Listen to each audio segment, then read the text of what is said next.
বড় নোট যে বাতিল করা হয় যে কোনো অন্যান্য দেশেও করেছে, আমাদের দেশও হতে পারে।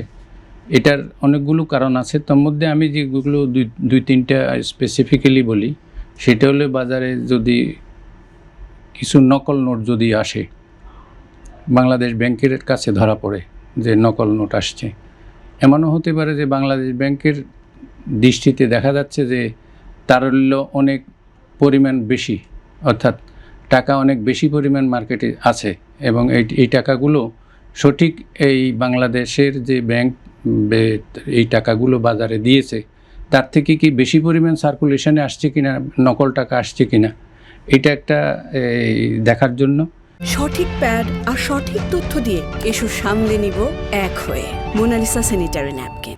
আরেকটা হলো লুকানো নোট। আপনারা জানেন যে আমাদের দেশে কিছু কিছু জায়গায় রাস্তার মধ্যে বস্তাতে টাকা পাওয়া যাচ্ছে, নদীতে পানিতে ভেসে টাকা আসতেছে বস্তার টাকা।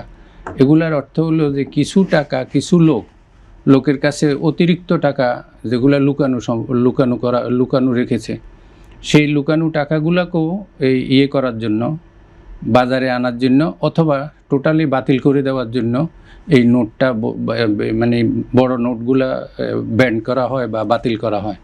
তাতে করে যদি কেউ অতিরিক্ত টাকা ইনকাম করে সেটা লুকায় রাখে, সেই লুকানো টাকাগুলো তখন হয় ব্যাংকে জমা দিতে হবে অথবা তার কাছে লুকানো অবস্থায় থেকে যাবে।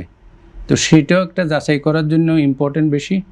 আর সবচেয়ে বড় হলো আজকের আমাদের বর্তমান অবস্থাতে টাকার সংকট বাজারে আছে এবং ব্যাংকগুলোতে টাকার সংকট আছে, বিপুল পরিমাণে টাকা উধাও হয়ে গেছে, যার জন্য এই টাকাগুলো ব্যান করলে আবার নতুন করে ওই লুকানো টাকাগুলো, অর্থাৎ এই যে উধাও হয়ে গেছে সেই উধাও হওয়া টাকাগুলো দরকার, চেঞ্জ দরকার, যে এতগুলা নোট চলে গেছে অতগুলা নোট আবার রিফিল করতে হবে।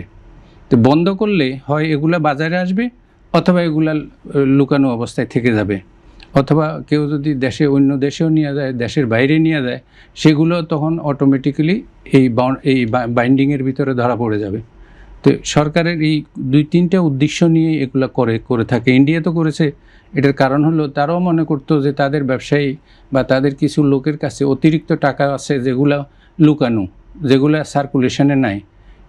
বাংলাদেশ ব্যাংকের কাছে একটা নিজেদের একটা হিসাব কিতাব থাকে যে আমরা কি পরিমাণ নোট বাজারে দিয়েছি এবং সেই পরিমাণ নোট বাজারে আছে না তার থেকে কম আছে না তার থেকে বেশি আছে, এটা যাচাই করার জন্য অনেক সময় এই ধরনের বড় নোট ব্যান করা হয়।